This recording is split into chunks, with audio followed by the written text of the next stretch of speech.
Assalamualaikum Bu Gita, selamat pagi. Bagaimana kabarnya hari ini Bu? Waalaikumsalam, alhamdulillah baik Bu. Alhamdulillah. Tentunya Bu Gita tahu pada pagi ini saya dan Bu Gita hari ini di sini adalah melakukan kegiatan pra-observasi, di mana tujuannya agar ketika Bu Gita melaksanakan pembelajaran di kelas, pada saat saya masuk di kelas nanti Bu Gita merasa sudah ada poin-poinnya lebih jelas, kemudian lebih percaya diri, tentunya lebih siap. Oke, jadi sebelumnya saya ingin mengajukan pertanyaan kepada Bu Gita, di mana supervisi besok itu Bu Gita melaksanakan kegiatan di kelas apa? Untuk kegiatan supervisi besok saya mengajar di kelas 8B pada jam ke-6 dan 7. Besok hari Rabu ya Bu ya? Oke, kelas IPA ya Bu ya? Iya. Baik, di sini kira-kira tujuan pembelajaran apa yang akan Bu Gita tampilkan besok? Untuk besok tujuan pembelajarannya adalah peserta didik mampu memahami gangguan dan kelainan pada sistem pernapasan manusia. Oke, baik. Materinya sangat menarik Bu ini. Kira-kira bagaimana metode pembelajaran yang akan Ibu gunakan besok? Untuk model pembelajarannya saya menggunakan model PBL atau Problem Based Learning, Iya. yang berdiferensiasi. Jadi nantinya kan penyakit atau gangguan atau kelainan pada sistem pernapasan itu kan sangat banyak. Kalau guru yang menjelaskan akan membutuhkan terlalu banyak waktu, anak-anak juga bosan. Jadi nanti anak-anak saya bagi kelompok, masing-masing kelompok akan mendiskusikan gangguan atau kelainan yang berbeda.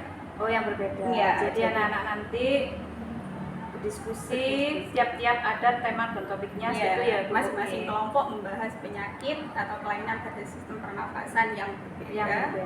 Nantinya dari diskusi tersebut mereka akan membuat sebuah karya, di mana karyanya itu saya berbasiskan buku poster, diferensiasi tentunya nanti diferensiasi konten ya. Oh, konten iya. sekaligus nanti Produk produknya juga produknya adanya juga juga baik, menarik sekali.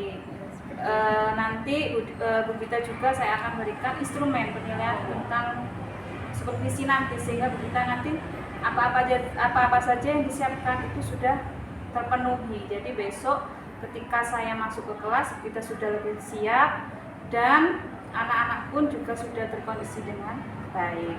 Terima kasih untuk waktunya hari ini Bu Gita. Semoga besok dengan lancar. Jangan lupa modulnya saya pelajari dulu. Iya, Bu. Besok nanti kita ketemu jam 6.7 di Iya. kelas 8B.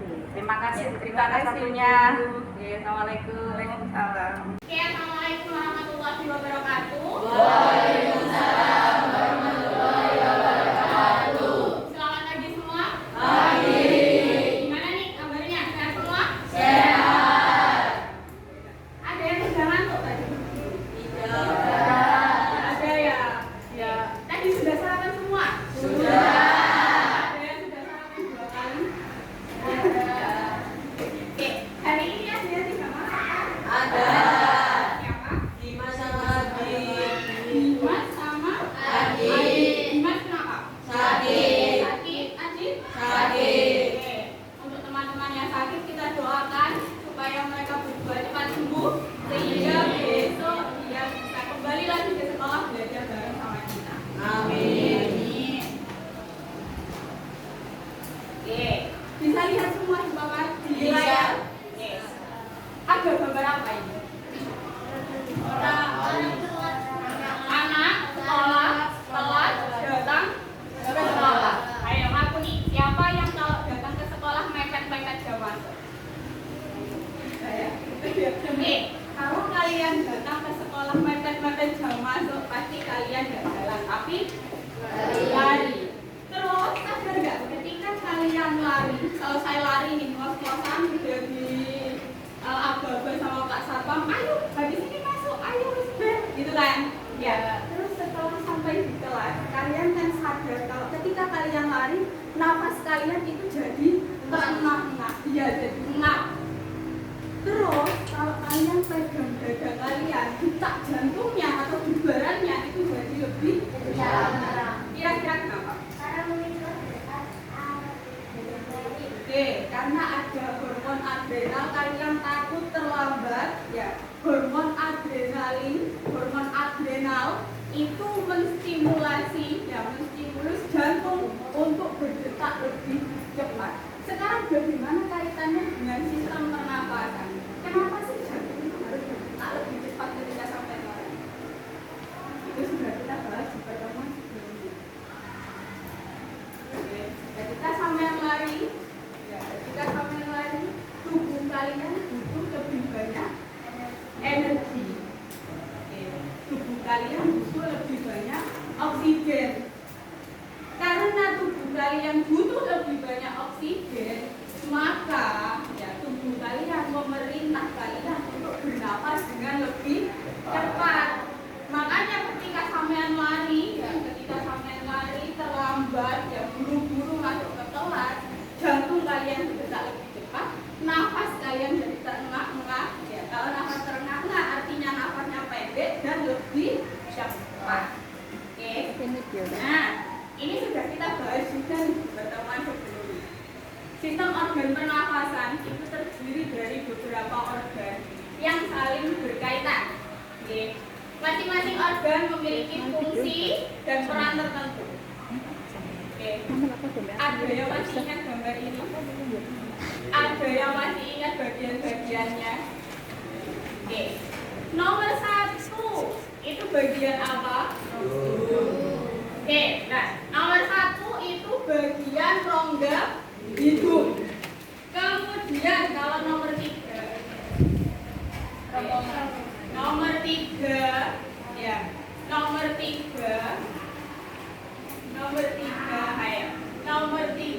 itu adalah saluran yang dia terdiri dari beberapa cincin-cincin tulang rawan. Ayo. Dimulai dari huruf T. Trakea. Oke. Kemudian dari trakea dia bercabang 2. Percabangannya dikenal dengan nama dari trakea dia bercabang 2. Percabangannya dikenal dengan nama bronkus. Dia bermuara di sebuah titik-titik berupa gelembung-gelembung udara yang ada di dalam paru-paru. Namanya adalah alveolus. Kelainan dan gangguan yang ada dalam sistem pernapasan manusia. Bagaimana saya bisa tahu kalian paham? Saya bisa tahu kalian paham kalau kalian bisa melakukan 3 hal ini. Yang pertama, kalian dapat menjelaskan macam-macam gangguan atau kelainan pada sistem organ pernapasan.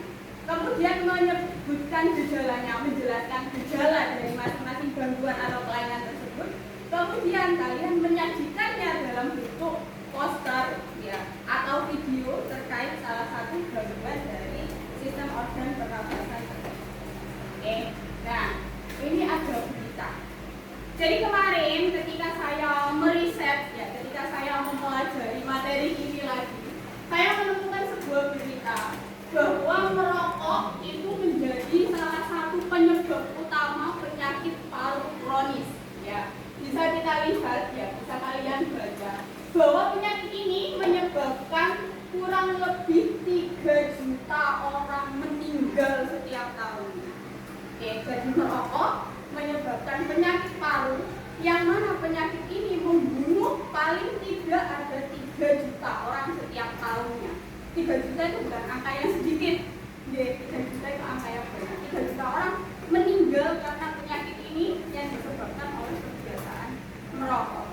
Nah, kemudian ternyata WHO memperkirakan bahwa 392 juta orang lebih banyak dari jumlah penduduk Indonesia saat ini itu hidup dengan penyakit yang tak sembuh. Kemudian dia nafasnya jadi sesak. Setelah diperiksakan ke dokter, ternyata penyebabnya itu adalah urusan dari rokok. Diselidiki, kenapa kok bisa? Padahal anak itu kan nggak mungkin merokok, kan? Anak usia 1 tahun nggak mungkin lah merokok. Ternyata penyebabnya itu adalah kedua orang tuanya itu bekerja di sebuah pabrik industri rokok. Kedua orang tua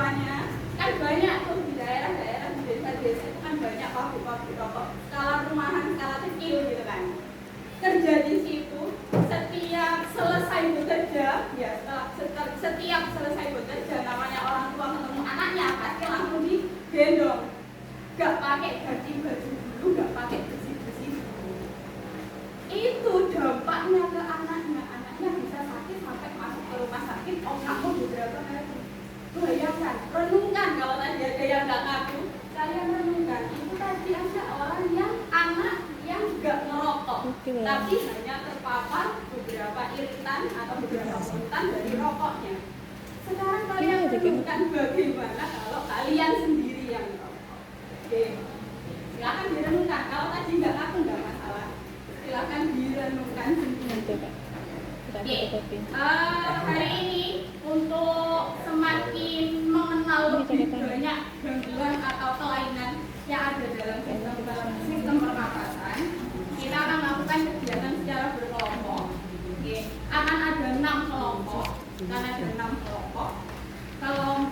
Masing-masing kelompok akan membahas permasalahan yang berbeda-beda karena penyakit dalam sistem pernapasan itu sangat beragam sekali. Ya, kita akan membahas 6 penyakit yang berbeda. Ada ISPA, ada pneumonia, ada bronkitis, kanker paru, PPOK, dan TBC. Kita akan lakukan secara berkelompok. Kelompoknya bisa dilihat di layar, ya bisa dilihat di layar. Terlihat semua. Terlihat nggih? Yang pojok terlihat nggih? Kelompok 1 ada Raihan, Afif, Mailani, Sela, Asyifa. Kelompok 2 Salsabila, Hafid, Ayu, Aditya, Wahyu. Kelompok 3 Dina, Rina, Elvano, Daniel, Raisya. Silakan dijadikan satu. Ya, kalian duduknya mengelilingi meja. Kelompok 1 di sini. Kelompok 2, 3, 4, 5. Ya, 5 itu nanti 2 meja. 6 di sebelah sana. Paham? Oke, nanti akan mendapat LKPD yang berbeda tergantung dengan masalah yang dianalisis. Ya, tergantung dengan penyakit yang dianalisis.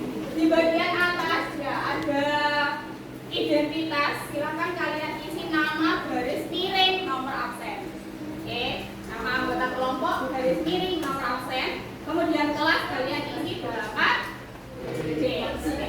Kemudian di bagian bawahnya setelah identitas itu ada kasus.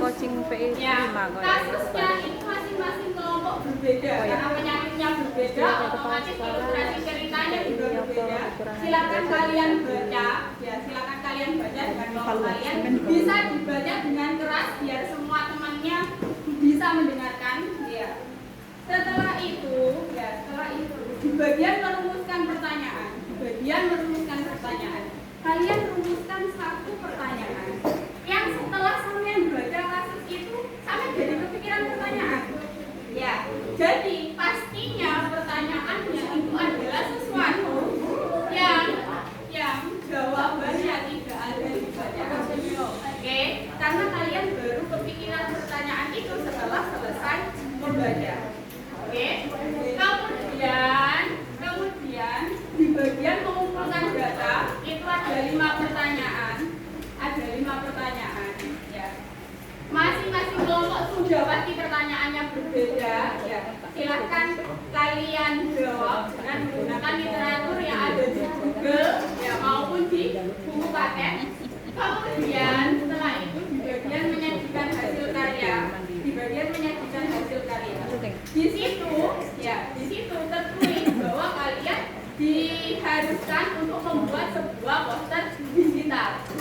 Isi posternya berbeda-beda. Jadi silakan kalian baca, kalian cermati di bagian menyajikan hasil karya apa saja yang harus ada di dalam poster digital kalian. Oke, jadi nanti saya hanya memperbolehkan paling tidak ada 3 HP, ya paling banyak 3 HP yang digunakan oleh masing-masing kelompok. Ini kegiatan mengerjakan LKPD ini kita lakukan dalam waktu 25 menit. Oke, kita lakukan dalam waktu 25 menit. Setelah ini silahkan kalian ambil HP-nya dan mulai mengerjakan. Oke, boleh silahkan masing-masing kelompok ambil HP.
Ini tugasnya.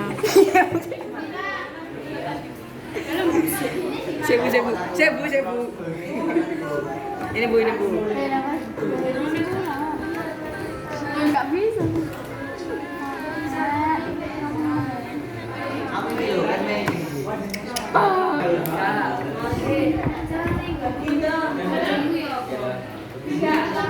Yang sudah kalian buat tadi, sudah kalian upload di Padlet juga, ya.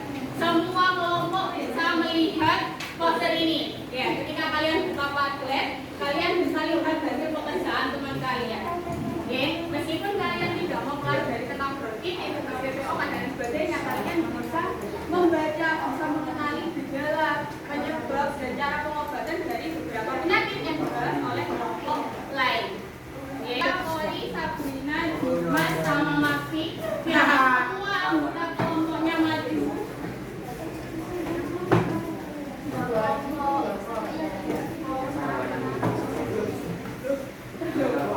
Ini presentasi poster LKPD Kode. Penyakit. Silakan buka dengan salam, perkenalkan anggota kelompok kalian, kemudian ceritakan ke teman-teman kasus yang kalian dapatkan, kemudian baru kalian jelaskan ke teman-teman apa sih PPOK itu. Oke, silakan bisa dimulai.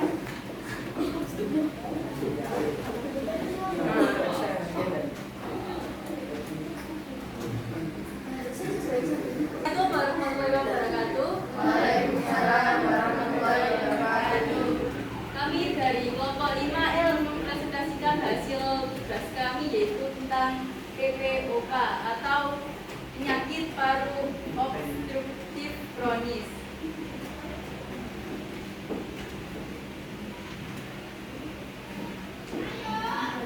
Diceritakan kasusnya, gagas apa? Orientasi masalah Pak Marto dan fokusnya Kalau LKPD biasa setelah ini baru selesai.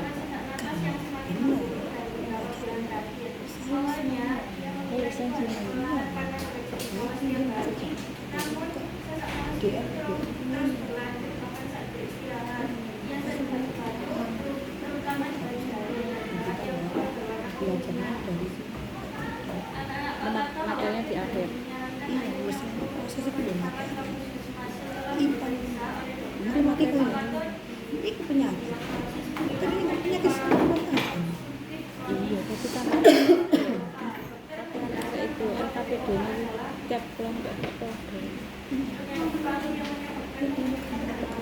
Itu penyakit saja. Ini adalah penyakit yang ada di sistem imunisasi. Materi ini asli dari sistem imunisasi. Jadi jangan-jangan gitu. Kamu belajar. Terus.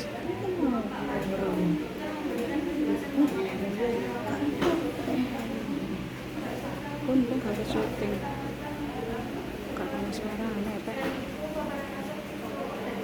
Kelompok PPOK atau penyakit paru obstruktif kronis. Sekarang saya minta ada dua pertanyaan dari dua kelompok yang berbeda.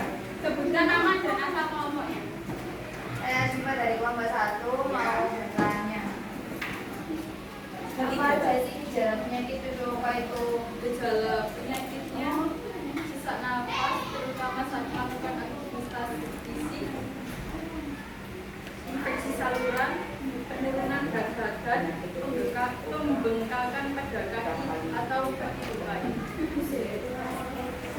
Yang lain dari kelompok lain?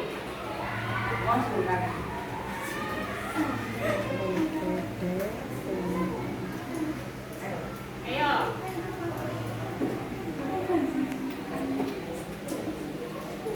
Iya, sampai ke meja. Bisik-bisik.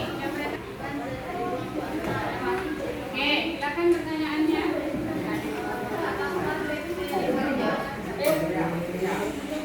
Apakah PPOK dapat menular?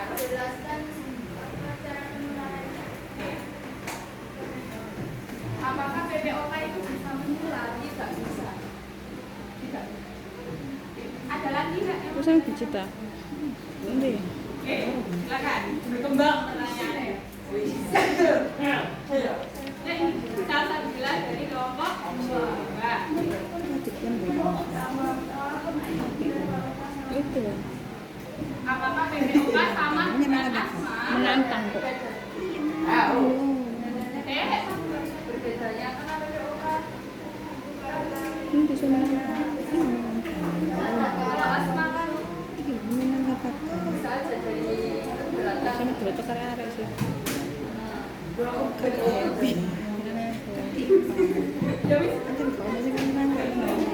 Ya, jadi PPOK itu berbeda dengan asma. PPOK itu dia hasil penyakit ini disebabkan oleh ya kebiasaan merokok atau paparan polusi dalam jangka waktu yang sangat.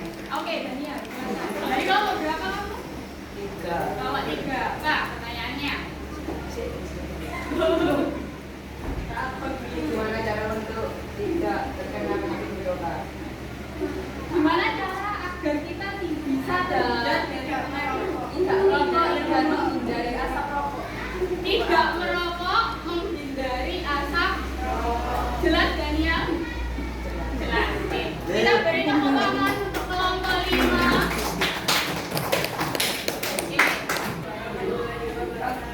Waalaikumsalam warahmatullahi wabarakatuh. Kelompok 5 mempresentasikan tentang penyakit paru obstruktif kronis. Ya.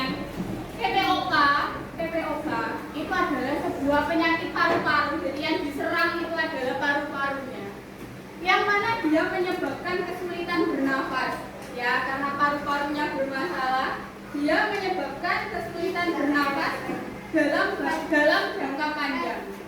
Bukan menggambarkan untuk satu jenis penyakit, tapi dia adalah kelompok penyakit yang menyerang semua saluran pernafasan bagian atas, baik itu hidung, paring, laring, trakea, dan lain sebagainya.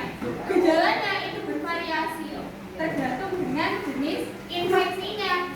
Kalau infeksinya virus influenza, gejalanya ya beda. Gejalanya ya sampean pilek, sakit kepala. Terus kalau infeksinya di bronkus, kalian terkena bronkitis, ya. Kalian infeksinya terjadi di hidung, kalian bisa kena sinusitis. Istilah untuk kelompok penyakit jadi tidak hanya satu penyakit, tapi dia adalah kelompok penyakit yang menyerang saluran pernafasan bagian atas. Oke, pencegahannya tentunya vaksin, menjaga kebersihan, memakai tubuh. TBC tadi sudah dijelaskan, ya. TBC itu disebabkan oleh bakteri. Ya. Saya mau tanya, untuk penderita TBC itu dinyatakan dengan sembuh. Oke, penderita TBC itu dia diawasi oleh vaskes terdekat, diawasi oleh puskesmas. Jadi, ya, penderita TBC itu harus rutin memeriksakan dahaknya. TBC itu disebabkan oleh bakteri, ya. Bakterinya itu pasti nanti ada di dahaknya. Organ penyusun sistem organ pernapasan itu adalah organ yang saling berkesinambungan, sehingga gangguan pada satu organ akan mengakibatkan terganggunya serangkaian proses pernapasan. Sebagian besar gangguan pernapasan, ya, saya bilang sebagian besar gangguan pada sistem pernapasan itu diakibatkan oleh gaya hidup dan pola hidup. Siap ya, menjaga atau merubah pola hidup kalian menjadi lebih sehat. Iya. Siap ya. Oke. Terima kasih untuk kerjasamanya hari ini. Semoga apa yang kita pelajari bersama hari ini membawa manfaat bagi kita semua. Assalamualaikum warahmatullahi wabarakatuh. Waalaikumsalam. warahmatullahi wabarakatuh, Bu Gita. Bagaimana kabarnya hari ini? Waalaikumsalam warahmatullahi wabarakatuh. Alhamdulillah baik, Bu. Ya, Bu Gita, di sini kan tadi kita sudah selesai melaksanakan observasi di kelasnya Bu Gita, kelas 8B. Oke, baik. Di sini ada beberapa pertanyaan. Yang pertama, bagaimana perasaannya Bu Gita ketika mengajar tadi? Sebenarnya saya sedikit grogi sih, Bu. Meskipun saya sudah berusaha untuk menghilangkan rasa grogi tersebut dalam mengajar. Saya berusaha untuk mengajar seperti biasanya, tapi tetap saja karena saya tidak terbiasa untuk mengajar dengan diamati oleh seorang supervisor. Baik, itu manusiawi sekali ya Bu ya. Di sini kira-kira Bu Gita bisa ceritakan lebih lanjut seperti apa situasi yang Bu Gita hadapi di kelas? Saya mendapati ada beberapa siswa yang kurang terlibat dalam pembelajaran meskipun saya sudah mencoba beberapa metode, namun nampak mereka kurang termotivasi dalam terlibat dalam pembelajaran yang saya lakukan. Oke, baik. Nampak kurang termotivasi ya Bu. Iya. Oke. Kalau saya lihat hari ini Bu Gita mengajarnya sangat baik sekali dan penuh semangat Bu Gita dalam mengajar. Di sini coba RPP-nya Bu Gita.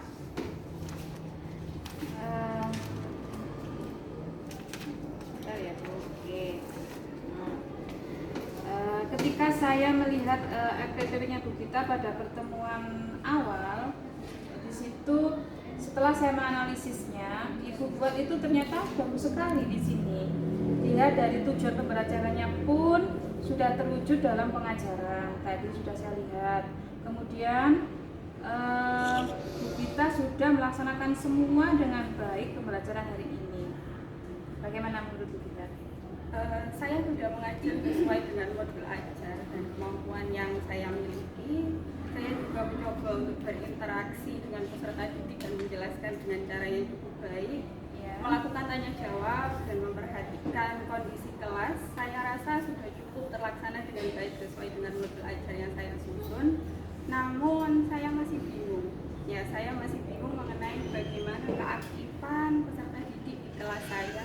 Apakah semua siswa di kelas saya itu terlibat atau berperan aktif dalam pembelajaran yang mereka lakukan? Oke, baik Bu Gita. Jadi akan terasa sempurna ya jika kita melihat hasil video yang kita rekam tadi. Jadi saya tadi sudah sempat melihat, coba kita lihat di sini Bu Gita. Ya, di sini terlihat bahwa anak-anak memang ada sebagian yang melakukan pembelajaran atau mengikuti pembelajaran dengan baik. Tetapi ada di sebelah sini, sebelah timur tadi itu ada anak yang mungkin tadi Bu Gita pakai HP ya tadi ya, ya searching pakai HP, ada yang pakai Canva, sehingga ada main HP sendiri. Jadi perlu kita awasi moving. Jadi semua guru itu, anak-anak itu tahu tupoksinya dalam mengerjakan tugasnya. Jadi semua itu tidak berpacu pada satu atau dua orang anak aja, itu ya Bu ya. Jadi Bu Gita tahu ya ini ya, anak ini ada beberapa anak yang sudah saya rekam tadi itu main asik HP sendiri. Jadi kayaknya dia itu hanya melibatkan temannya untuk mengerjakan tugasnya. Oke. Di sini bagaimana pendapat Bu Gita setelah melihat video ini? Iya, terlihat ya Bu ya. Sebenarnya keadaan kelas saya itu ada beberapa siswa, terutama yang di bagian belakang yang di pojok-pojok, itu mereka bermain HP. Dan dia tidak ikut bekerja sama dengan kelompoknya. Betul, tidak ikut bekerja sama dengan temannya. Iya betul. Sekarang kita bisa melihat ya Bu, beberapa anak yang mendengarkan duduk di depan memang fokus ada pembelajaran sehingga mereka pun bisa aktif. Namun pada sisi paling kanan dan kiri dan belakang ini kebanyakan siswanya tidak fokus terhadap pembelajaran. Ada yang main HP sendiri contohnya. Kemudian ada yang tiduran tadi di sini ya tiduran dan situ bicara dengan temannya. Nah, ini mungkin pada sisi lain ini tidak mendapatkan perhatian dari Ibu Gita sehingga nah, kira-kira strategi pembelajaran seperti apa yang telah Ibu lakukan dalam pembelajaran tadi? Iya, tadi itu saya menggunakan pembelajaran berbasis masalah. yang mana strategi ini itu berfokus untuk menyelesaikan permasalahan dengan cara-cara yang ilmiah. Nah, permasalahan ini saya gali dari berbagai sumber, Bu. Bisa dari buku teks, buku siswa, atau bahkan juga bisa mengangkat permasalahan-permasalahan nyata yang ada di lingkungan atau di masyarakat. Menarik sekali ya Bu Gita, sudah mencoba memahami apa yang mungkin menyebabkan lebih kurang berperan aktif dalam pembelajaran Ibu tadi. Ya, saya menduga ya Bu ya, ini menduga bahwa mungkin metode yang saya gunakan tadi strateginya sudah berbasis masalah, Ya. tapi metodenya mungkin yang kurang menarik. Sehingga nanti mungkin saya akan mencoba untuk menggunakan beberapa variasi metode ketika mengajar. Variasi metodenya Ya, variasi baik. metode. Jadi di sini kita bisa mengidentifikasi bahwa masalah yang Ibu kita hadapi berkaitan dengan motivasi siswa dan mungkin metode pembelajaran yang kurang relevan atau kurang menarik sesuai dengan minat siswa. Apakah Bu Gita sudah pernah berdialog langsung dengan siswa untuk mengetahui apakah yang mereka sukai atau bagaimana mereka melihat pembelajaran itu? Sejujurnya saya belum meminta pendapat secara langsung. Mungkin saya hanya berfokus pada materi dan strategi yang saya gunakan tanpa menanyakan apa sebenarnya minat mereka atau apa yang sebenarnya mereka ingini. Apakah ini juga berhubungan dengan melakukan refleksi pembelajaran? Betul sekali Bu. Jadi mari kita coba lihat di sini juga Ibu kita menjadi siswa. Kita umpamakan Ibu kita sebagai siswa di kelas. Bagaimana perasaan Ibu ketika saat menghadapi pembelajaran yang kurang menarik? Wah, saya mungkin akan merasa bosan dan kurang termotivasi, Bu. Gitu. Nah, kan akhirnya ketemu permasalahannya. Berdasarkan refleksi ini, apa yang menurut Bu kita bisa lakukan untuk meningkatkan motivasi mereka agar mau berperan aktif? Nah, mungkin saya akan lebih banyak berbincang kepada mereka dan mungkin melakukan survei kecil-kecilan, Bu, untuk mengetahui minat dan gaya belajar mereka. Selain itu, mungkin saya juga mencoba membuat pembelajaran menjadi lebih menarik dengan menggunakan metode-metode yang sesuai dengan tujuan yang akan dicapai dan menyesuaikan metode itu dengan minat dari siswa.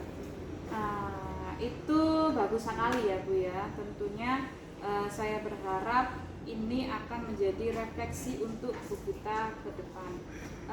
Jadi apakah langkah konkret yang akan Ibu kita lakukan setelah sesi ini? Ya, mungkin setelah ini ya saya akan melakukan survei singkat atau diskusi tanya jawab di kelas untuk mengetahui minat atau kesulitan belajar mereka.